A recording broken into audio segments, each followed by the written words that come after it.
is Andreas Mendes. I am from Venezuela. I was born and raised in Venezuela.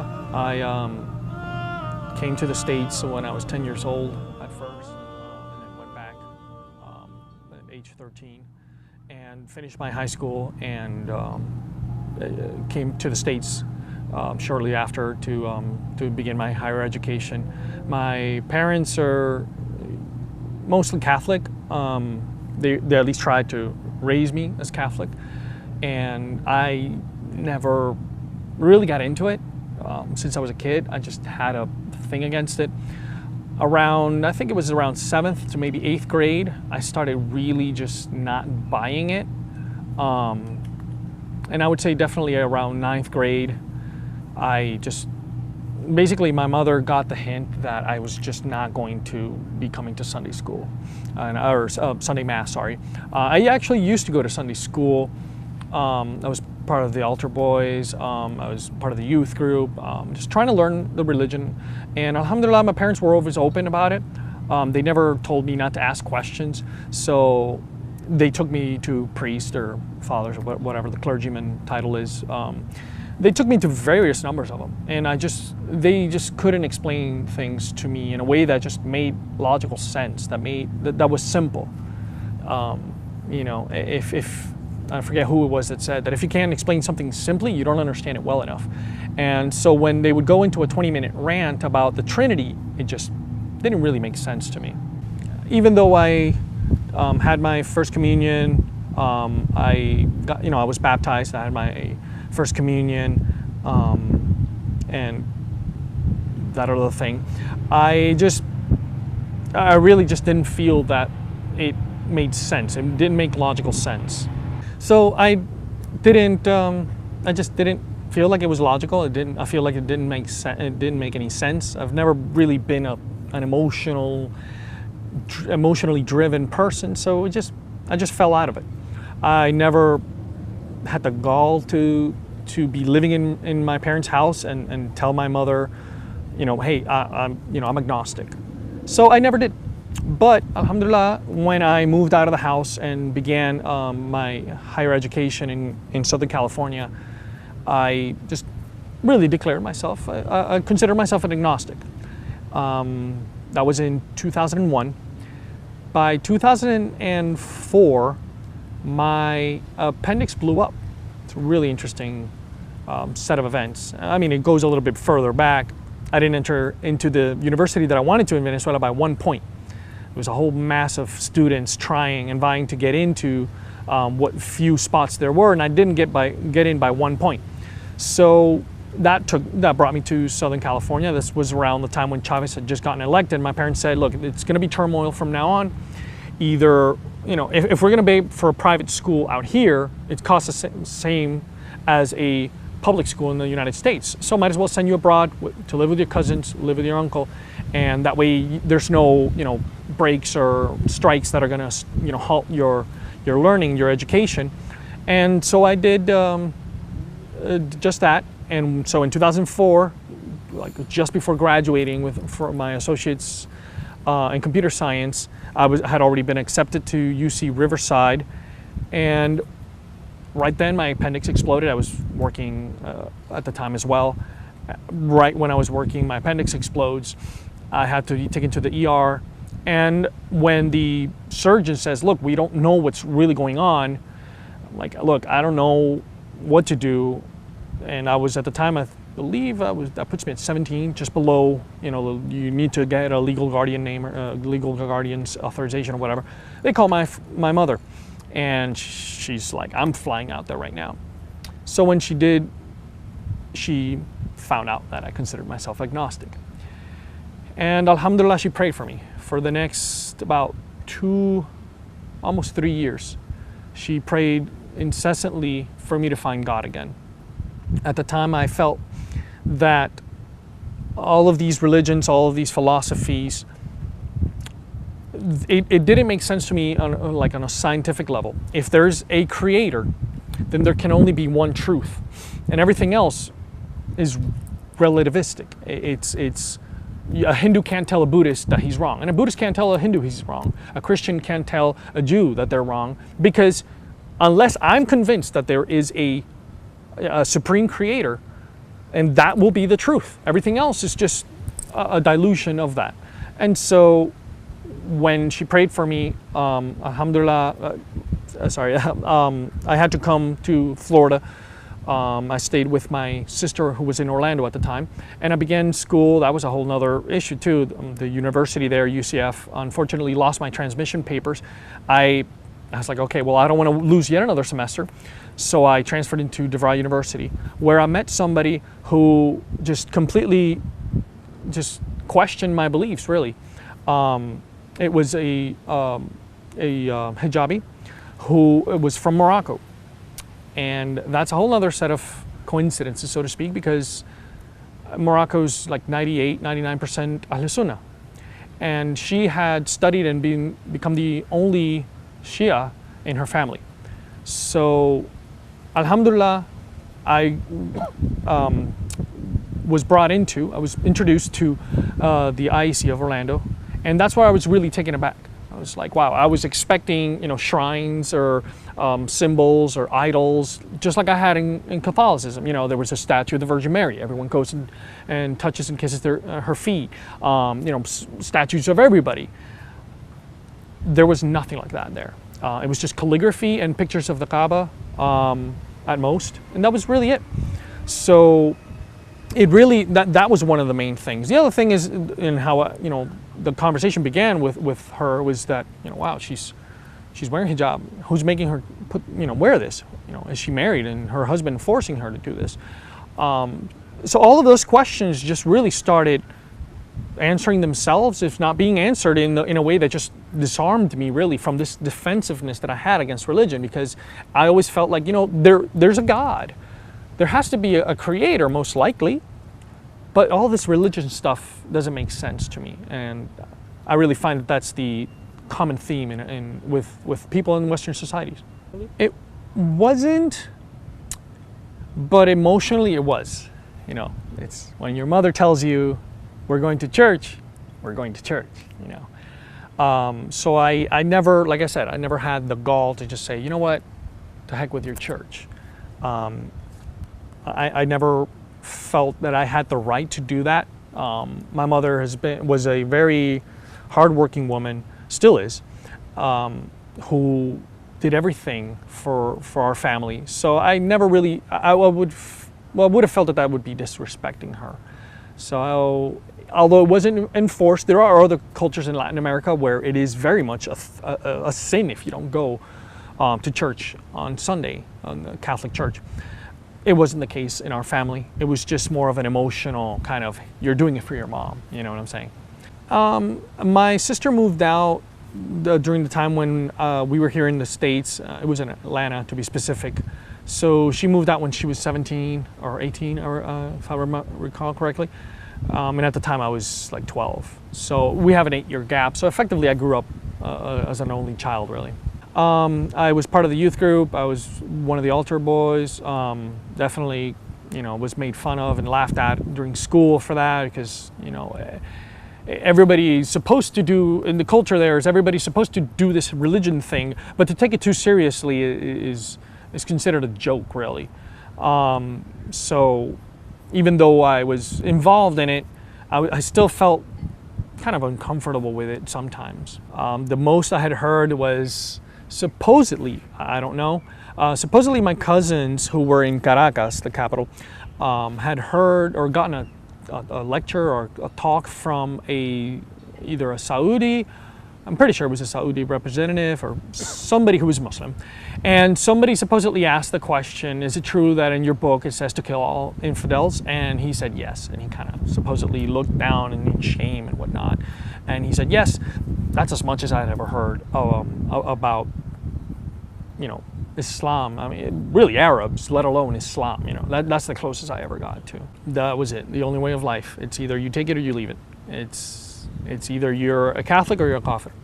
If I had to be completely transparent, I would say I had issues with authority, effectively stemming from issues with my father. I never took authority well. It wasn't like, hey, you're going to do as you're told, because this authority figure is telling you to. That never resonated with me. I always had a grudge against that.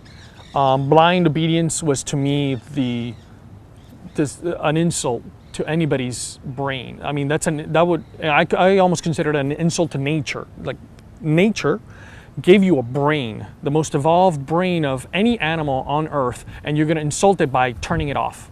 That's how I felt towards authority and towards somebody telling you to do this, that, the other. So I always questioned. Whenever somebody told me something, you know what, I'll accept your opinion, but I'll take it with a grain of salt. I'll question, I'll do my own homework. It got me in a lot of trouble with teachers. It got me in a lot of trouble with my own father, of course. It got me in trouble with my mother a few times, but I still felt like I just, with her it was separate. It was different. I respect my mother. But yeah, I always question everything. It's very interesting because to this day, I'm still very much a geeky type of person. So I never really was the popular guy in school. When we moved out, Allahu Alam, it happened for a reason, I believe, that I was really a popular kid up until 3rd grade, and we moved to Atlanta. Unfortunately, I went through a lot of dealings with racist people in Atlanta, Georgia. Very hostile against Latin Americans. I didn't speak English at the time. So from then on, it was basically my friends were people that I got used to being picked on by. So when I came back to Venezuela, it was an extension of that. It was still, I had a couple of friends, but I was still being harassed, made fun of, bullied, all this stuff, which, alhamdulillah, gave me a thick skin. So, like I said, despite being, made fun of or ridiculed for being one of the altar boys, after a while, it was just, forget this, I don't care. I'm going to do something. If I'm going to do something, I'm going to do it for myself because it makes sense in my head. And I really don't care what anyone else has to say about it. Just don't care. So I never, even though I was part of the youth group and at church, I had some acquaintances, but never really friends. And back in school, it was a little more friendship, but I never really considered them like friends, like buddies, like pals, like mates, nothing like that. Just before coming to Orlando, my parents had to take me to Venezuela. I was still recovering from the surgery. So they were, I couldn't work to keep myself, and they couldn't maintain me over there. They couldn't afford my expenses there. So the decision was made that we need to, bring me back to Venezuela. So I stayed over there for a few months, and that's right when the Chavez regime kicked us out of our house. Still nothing to that day. And when we packed up everything and came to live with my sister in Orlando at the time, still nothing. I would honestly say, no, it really began from 3rd grade in Atlanta, building up a thick skin, because quite frankly, I've met a lot of people that hear about Islam, but what their friends have to say influences them more than what their own aql says. What their own aql is analyzing doesn't matter to them as much as what their 5 best friends tell them. People are usually amazed, like, wow, how it's really all thanks to my mother's prayer. Because I honestly had no inclination to research, to do anything. I know many brothers who have converted by way of just studying from,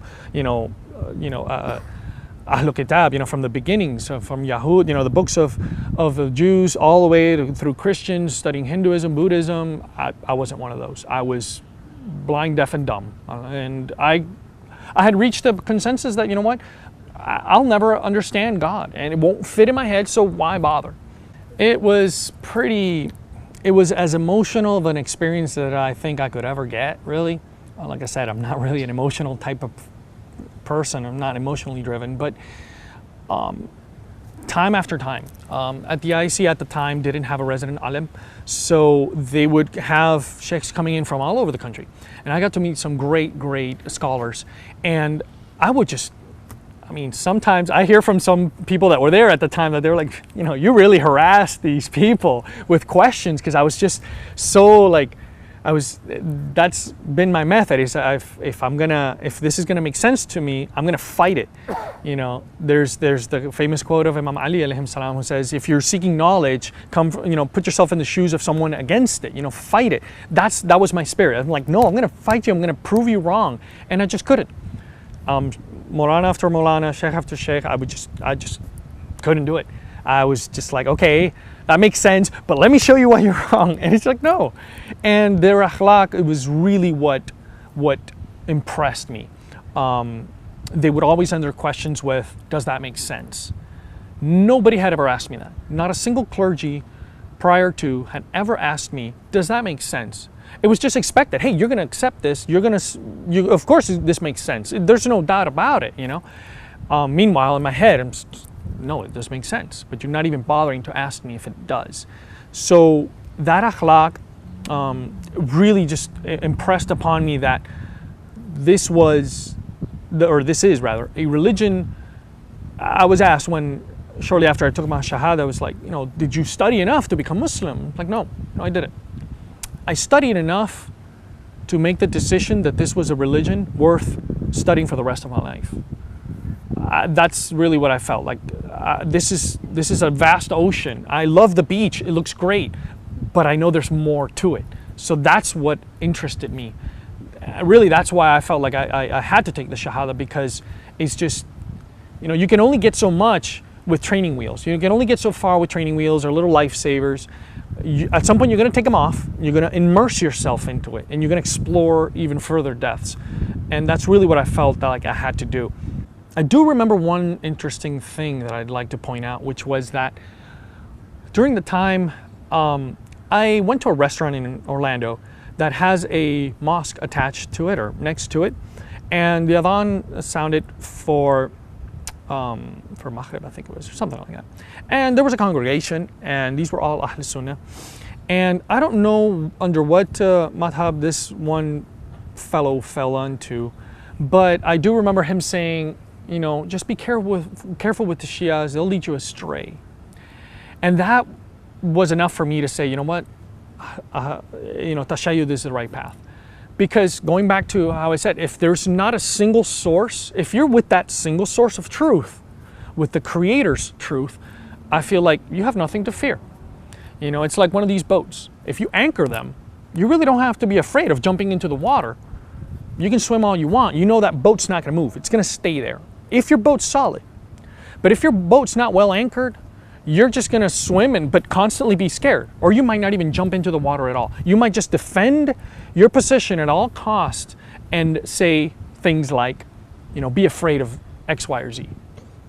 It definitely was. I would say that would be, don't get me wrong. In Islam, I would say that definitely that was the turning point. I had kind of considered a little bit Ahl Sunnah, but that one event was to me like, wow, if you're afraid of somebody by their words, that's enough for me to say, you know what, there's something else in there.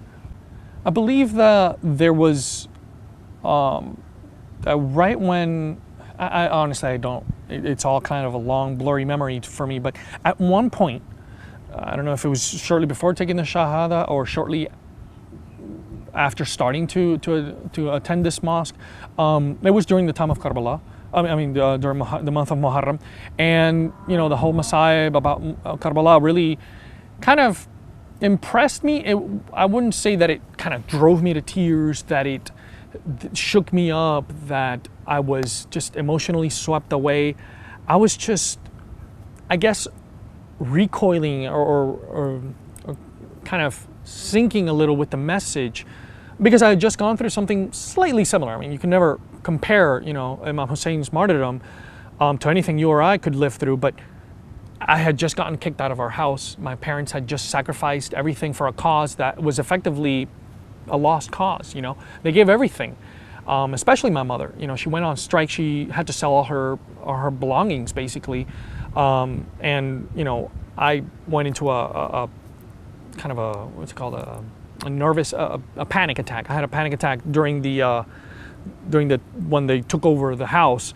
So that kind of clicked to me that, if somebody is willing to sacrifice everything for what they believe in, that was the message that kind of resonated with me. That was like, if you're willing to die for what you believe in, then you really are. Maybe the logical, the aql or whatnot, the concepts, the usul-ad-din or whatnot, we'll get to that. But at least there's somebody who's willing to sacrifice everything for what those beliefs are. And that's what kind of made me that much more inclined to go into and to find out about these beliefs that in my culture, nobody would sacrifice anything for their church. I mean, just passing out the pans for donations and whatnot, that was the biggest sacrifice people would do. It was like, oh, $5 bill. Okay, I'll put it in a $5 bill. That was the biggest sacrifice that they had. They wouldn't sacrifice anything for what they believed in. And I felt like it was because inside, they truly didn't feel that was the truth. So that just kind of played into that whole amalgam of experiences that I had. Emotional, maybe, I doubt it, but that's what really resonated and clicked in my head at that time. I'll give you just a small one that I found out not too long ago, which is there was a study in, I think it was Oxford or somewhere in England, where they were analyzing the human minds, the human brain's ability to exercise willpower. And I don't know how long ago this was, but they basically found that willpower is limited, and when you exhaust your willpower, you tend to make irrational choices, or you delegate your choices. You let somebody else choose for you. But an interesting note is that glucose seems to restore the willpower in the human brain, or at least some of the reserves of the human willpower. So that's why in typical supermarkets, you'll find that right by the checkout counter, you'll find sweets and candy and whatnot, high in glucose, low willpower. After you just went through grocery shopping, you spend a good half hour or however long, your willpower of making decisions. Do I want to spend my money on this product, on that product? Those are all decisions. They drain your willpower. It kind of clicked when I had heard the hadith from the Prophet ﷺ, who said, that it's recommended to break your fast with dates and milk, if I'm not mistaken. So that kind of clicked in my head. Wow, you've just been, because they put in the study, they put the example about people dieting are going to have a hard time, because the diet is supposed to be keep away from glucose, keep away from complex carbs, from sugars. So it just clicked in my head, wow, that's the reason. So the more and more I've looked in for reasons for things, like not too long ago, actually, I just read a report that came out also, I think was from some university in England, where they were talking about the effectiveness of a single blind test, the effectiveness of miswak versus a toothbrush. And they x-rayed and took images and whatnot, and they found that sure enough, miswak was a better method of keeping dental hygiene. What's another one? The one about music has, to me, been just a revelation. That one it's a pretty long one, but basically it boils down to, from my understanding, because that one was a bit of a challenge for me. In Latin American culture, there's always music playing somewhere, always a radio blaring. But last year I had a few experiences that made me realize, the effects of this can be seen from such a young age that I can't do this to my brain. And the conclusion I reached was the constant repetition of lyrics. The chorus line has to be catchy. Lyrics have to be short and sweet and for people to understand and repeat all day long. That, to me, resonated with tasbih and how it works. You sit through 33. Why? Why are we repeating this chant in our heads? Is to remember to do dhikr of Allah. So when you're doing dhikr of Miley Cyrus, you're not going to have a clean head. You're not going to have a proper solid head from which to form thoughts. But instead, it'll be just a constant changing of the channels. Imagine trying to watch TV and constantly changing the channels. And also, the whole melody becomes an emotional crutch. It becomes an emotional hijack of where I want to feel great, I put on a really happy song. If I want to feel really angry, I put a really angry rock song. it becomes emotional manipulation. And that alone, the kind of the convergence of all of that made me realize, wow, there's definitely a hook to why music is forbidden for the most part. And I could cite on and on examples about stuff like this. I mean, I got it bookmarked all in my browser at home. It's just, there's so many, I can't remember all of them at the top of my head. I mean, every day, I feel like, that was to me, one of the biggest points for me to accept Islam was the hadith, seek knowledge from the cradle to the grave. That it is wajib for us to seek knowledge from the cradle to the grave. And to me, that shows the pinnacle of, this is not a religion that you follow just, as a blind follower. There's a bunch of sheep just doing what their leader tells them. But instead, it's a message that we're all supposed to embrace, that we're all supposed to carry, and we're all supposed to spread. And that we're not supposed to just sit back and accept things, again, back to the whole authority things. We're not just supposed to sit back and accept it. The Catholic Church has a quote that supposedly one of the followers of Isa alayhi salam, when he was supposedly resurrected, was doubting him. Hey, are you really the Prophet Isa? And he says, look in through the hole of my hand. Never mind the fact that if you crucify somebody by the hand, the wrist will fall apart. They crucified by the wrist. But he was cast in a light of shame. It's like, how dare you ask? That was the message. The moral of the story was, don't ask. In Islam, it's like, the more you ask, it's seek knowledge. The more you ask, the more you'll find God. And that to me has been the really the biggest driving point for every day. It's the more I seek, the more I find. And like the Prophet said, seek knowledge even if it's in China. Even if it's oh my God, it's a kafir saying it. Well, you know what? He might be saying the truth. We follow the truth. It just happens to be that our scholars have most of the truth. We don't have God's truth, but we have most of the truth. We're going to follow whoever has the most truth. It just makes sense. I'm not going to follow my marja just because, I have to follow a marja and do whatever he says. No, I follow because I accept his authority. And that's what I've always respected about Islam, and it really pushes me every day to learn more about it. Yeah, well, my mother, when I told her over the phone at that time, or they're still in California, they moved after, when I came to Orlando, they moved to California. And I called her up and I told her, look, I really feel that this is the religion that's right for me. And she said, well, I'm really sad that you're not looking into Catholicism again, that you're not looking into the Bible. And I told her, unfortunately I did. I had already tried it. It took me, I don't know how long I was part of the altar boys, the youth group of the church back home. So I felt like I had given it my fair share. And when somebody's trying to explain a concept in about 20 minutes, a concept that's like fundamental, the usul-ud-din, and it's taken 20 minutes for somebody who's in 6th grade and they're calling out your illogic, that says something. So I felt like I had given it a fair shot. So I had to insist, and I explained to her that I really found God, and that this was the religion that I was going to follow to seek God.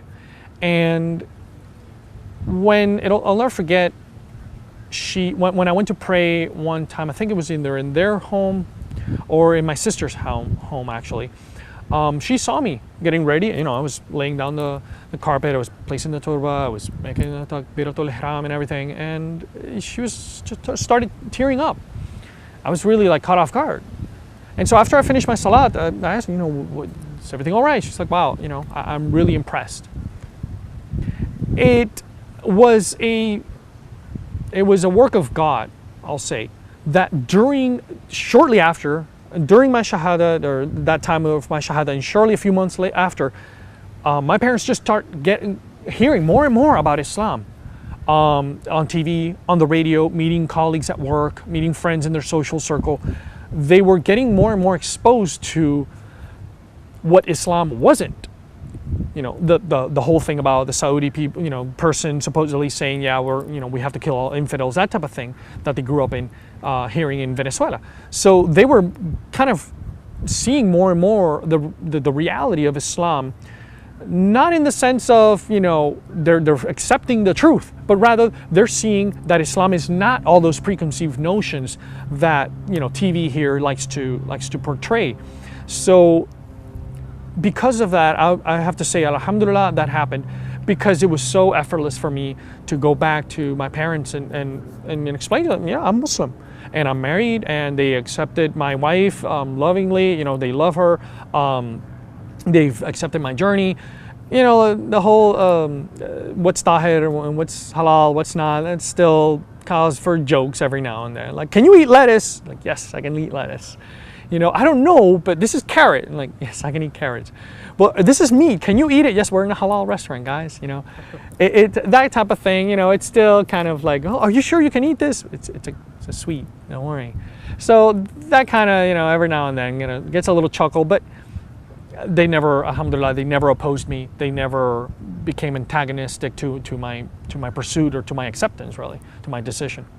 Like I said at the beginning, she and I never really had a relationship because, we're 8 years apart. She moved out when she was 17 or 18. So we didn't have much of a close relationship. So I can't really say that, it was a journey for me to explain to myself to her. Quite frankly, this was my journey. Whether she had liked it or not, it wasn't really relevant to me. To the most part, I would say that as well with my parents too.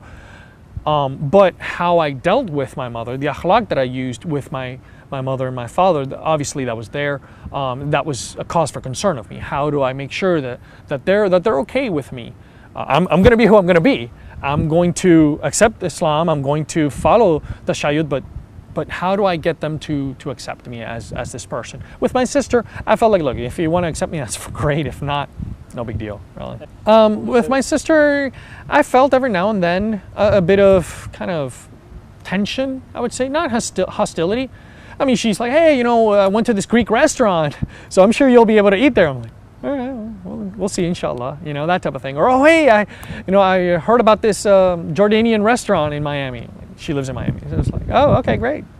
I don't know if it's halal or not, but I see the effort she's tried to make every now and then to say, hey, I found this place that you might like to eat at. So, alhamdulillah. I think with her daughter, my niece, it's been a little more, I would say, challenging, because it's really with the young ones that you see kind of the dynamics of a family in their belief sets.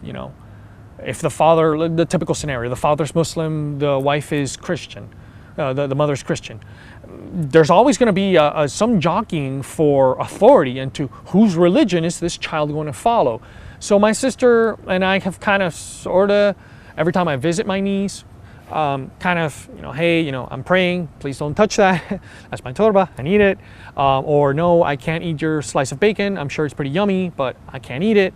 Why don't I drink alcohol? That's one. Why don't I drink wine? Well, because I don't believe in drinking wine. And that was a bit of a tense moment there, but alhamdulillah, with good akhlaq, everything's dealt with, and so it's not a cause for concern, big time anyways. Alhamdulillah, the IC was always a welcoming community. It was a very diverse community. There's members there from India, Morocco. There was a brother from the Philippines at one point, I believe. African American brothers, Senegali, Lebanese, a couple of American converts. That diversity was one of the first things that really impressed me.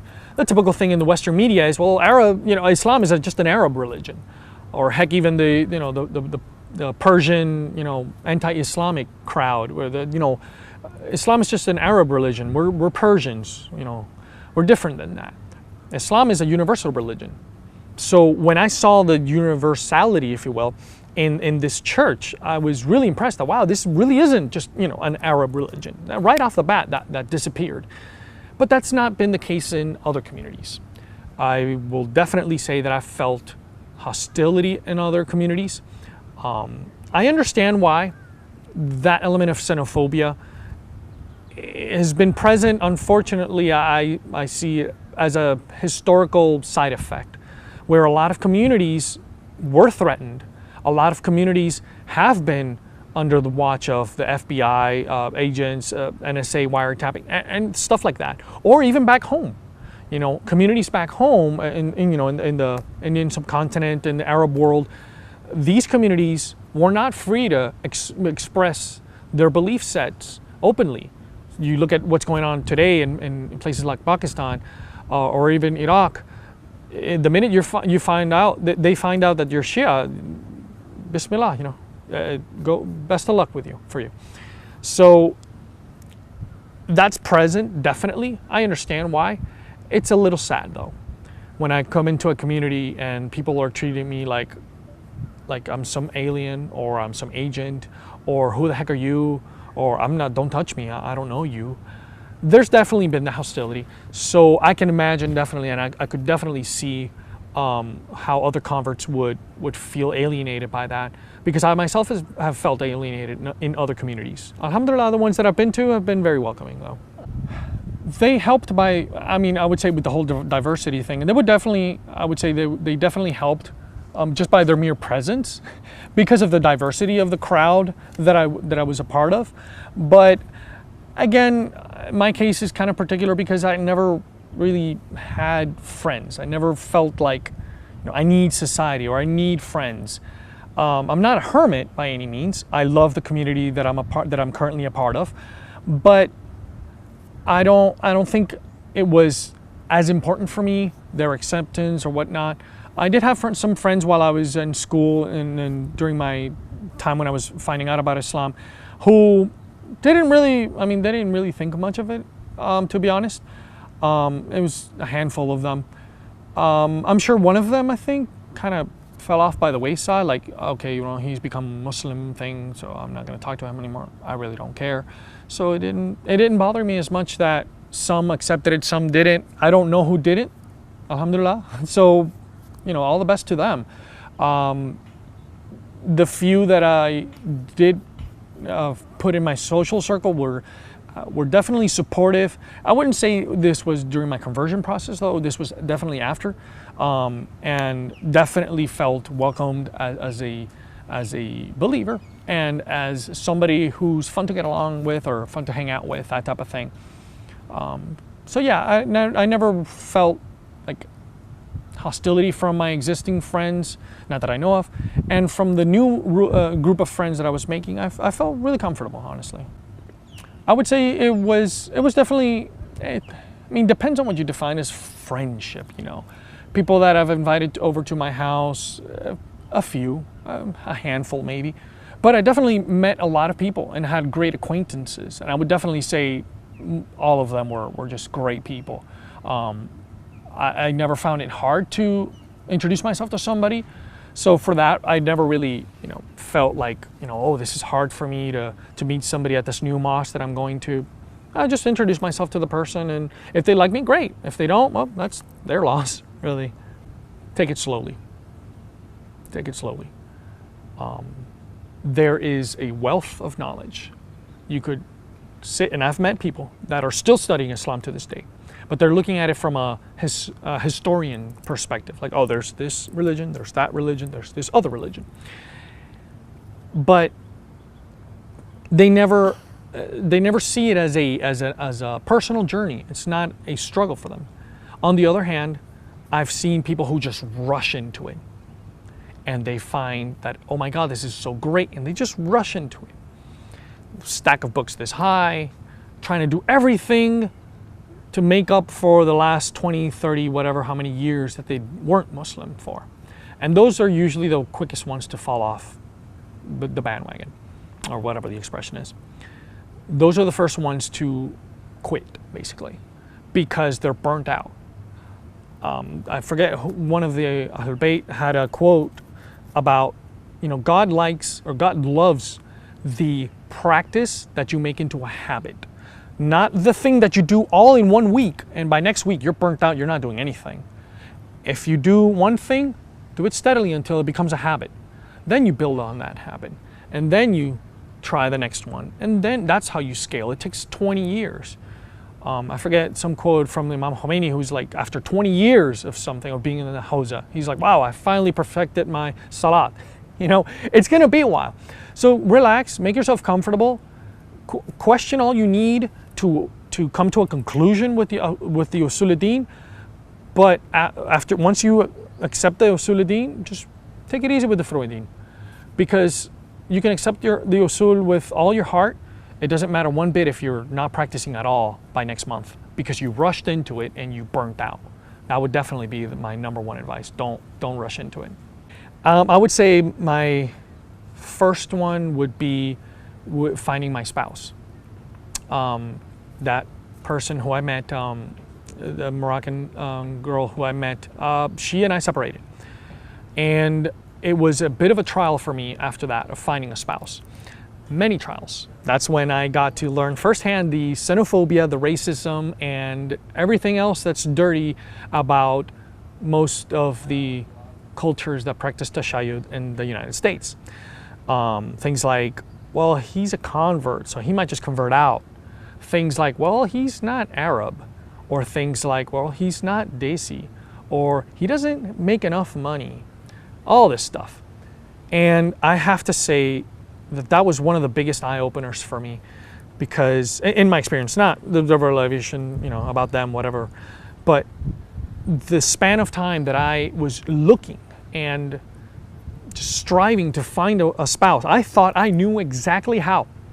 And I've always been of the opinion, you know, when you make a decision, make it to the best available, with the best available evidence and the amount of time you have, and then you stick to it. And then you stick to it and you commit to it until your head is bleeding from bashing against the wall. And when you realize that you have blood dripping down your forehead, that's when you stop and you think, okay, maybe I gotta go back and take that other route. That's when you give up. You don't give up before then. And to blame it, oh, well, it wasn't meant to be, that's just, to me, a quitter attitude. You give up when you can't possibly keep moving forward. That's when you give up. And I hit that point. I became depressed, to a point slightly suicidal. I was desperate. I just couldn't understand why my method of finding out, because I was looking at it as a method. Like, hey, I'm interested in finding a spouse. If you are as well, and we're both serious on this, well, then let's see if we're compatible, if this will work out, and if it does, inshallah, we'll get married. Again, I'm not a very emotional or emotionally driven person, so the whole thing about, you know, being romantic with women and whatnot, I never really got the hang of that. So it wasn't until my second hernia surgery, where I was completely stoned out of my mind on Vicodin, where this one sister who was having some issues with her parents and accepted this request via this website begrudgingly, only to please her mother. She accepted my request, and that's how we met online. I don't know what the heck I was talking about. Actually, I do, but I don't want to say. I was just like, woo, just stoned out of my mind. I completely forgot about my questionnaire method of finding out if we're none of that. I was just like talking like, yeah, you know, I just saw this documentary on Discovery Channel. Woo. Oh, well, you know, she was like, are you serious? Are you pulling my leg? I'm like, yeah, no, sorry, I just went through surgery and woo, I'm on Vicodin. That's how we hit it off. It wasn't until to me, it was really just God's way of saying, you know, dude, your method's not working. But there was a turning point. Right when I was suicidal, or very close to being suicidal, I said, you know what? I called up a good friend of mine who's right now in Qom studying, and I told him, I give up, that's it. I remembered my whole analogy of making the turn, and you know, when your head's bloody, that's when you quit. And that's when I realized, I have to quit. That's it, I've tried my best. I can't do any more. That's the moment I quit, and I said, God, I'll leave this in your hands. Shortly after, I went through the surgery for my hernia, and had a hernia and blah, blah, blah. But that's when everything just happened. When I let go of me trying to get things my way and letting God give me what's meant for me, that's when it happened. Similar story to that would be for me finding a job out here in St. Petersburg, where I was trying my best to find this one thing at the time in Orlando. And I just tried, and I was not getting anywhere. Certain experiences taught me that, you know what, sometimes you have to accept it. And apparently I found out that that's really what faith is about. I never really just faith. What do you mean taking something blindly? No, I'm not going to accept something blindly. But when I realized that so many times these things happen for a reason, I realized that, you know what? If it's to be, it's up to God. It's not up to me. I mean, I can try my best, but it's really up to God. You can try all you want. If it's not meant to happen, it's not going to happen. And when I found this job right when we were on the last bit of savings that my wife and I had, right when I had gotten laid off from another job, I was, the whole department was being downsized and everything. When I finally got the job, it was a complete, it was like the expression of a ring on the finger. It's been a source of so many blessings. It's a 5-minute drive away from where I live. I have a boss who was patient with me while I was learning how to program in this new language, in computer programming, all these new concepts, and it just opened up my eyes to the realization that it's God who's in control.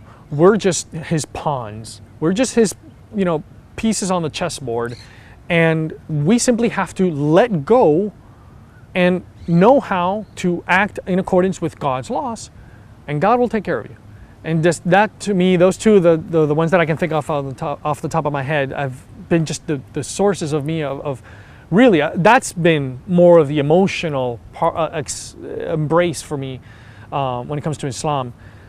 And I would hope that anyone out there looking into Islam takes a look back in their history, in their life, and isn't afraid to question, why did things happen the way they did? And what has led up to them now learning about Islam?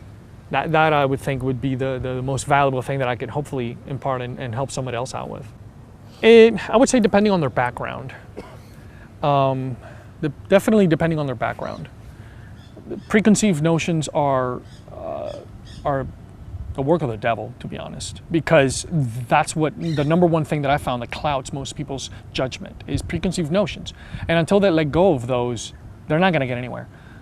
So I could definitely point out, Surah 33, verse 33, purify the household of the purest cleansing and whatnot. I've told that to members of Ahl Sunnah. I've told that to converts to Ahl Sunnah, and they've defended Ahl Sunnah fiercely. That defense is not coming from someplace logical. Those are rationalizations. Those defenses are coming from an emotional place. Maybe they're interested in someone who's Ahl Sunnah. Maybe they've heard a lot of bad things about the Shia. Those are gonna be blocks, mental blocks that they're gonna place themselves.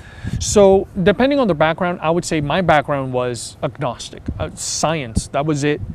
So when I heard things like one of the imams, forget who was asked, who determines the gender of the child, the man.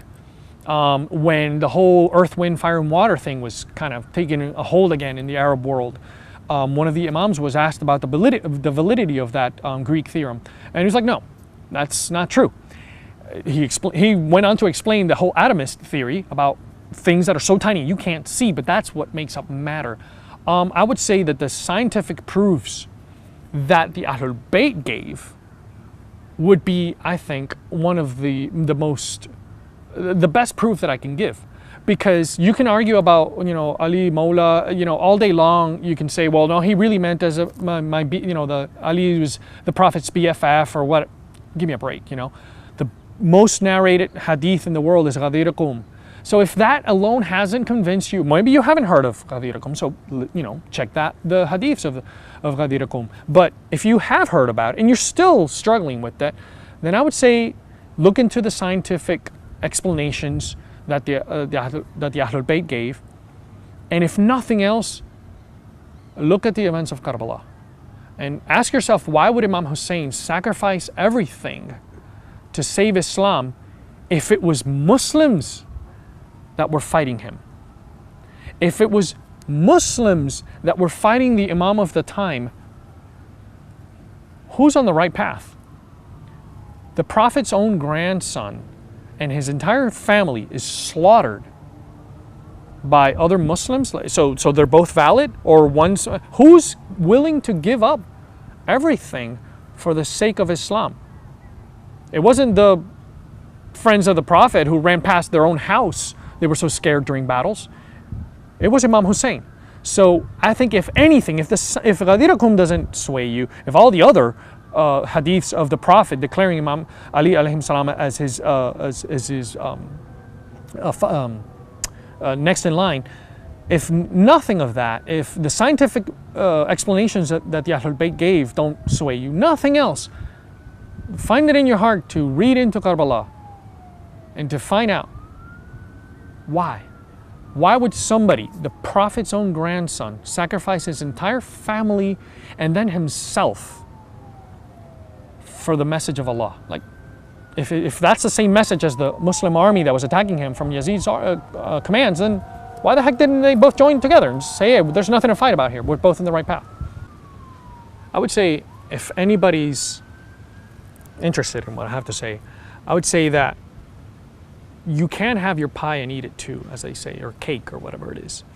You can have your cake and eat it too if you know how to think in holistic terms. Tying it a little bit as to what I was talking about with how I found this job that alhamdulillah has been a great source of blessing for us. I wasn't hired because I was a programmer in that language. I was hired because I knew about all these different fields. And that's one of the things that have really so much impressed me about Islam, which is study about as many topics as you can. Study about as many fields of interest as you can.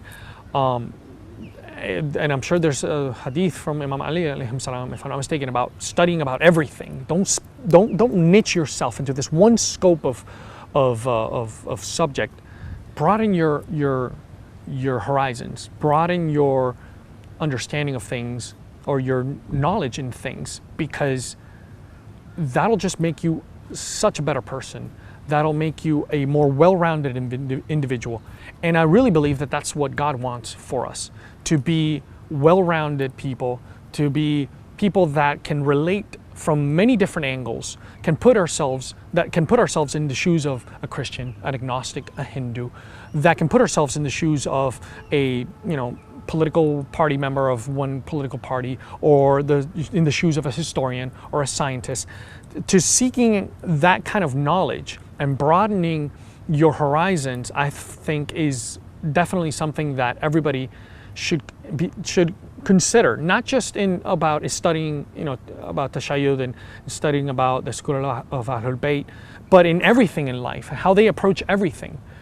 Because if you really understand a problem from as many different angles as possible, you will be able to find a solution that allows you to have your cake and eat it too, that allows you to, obtain all the different things that you want.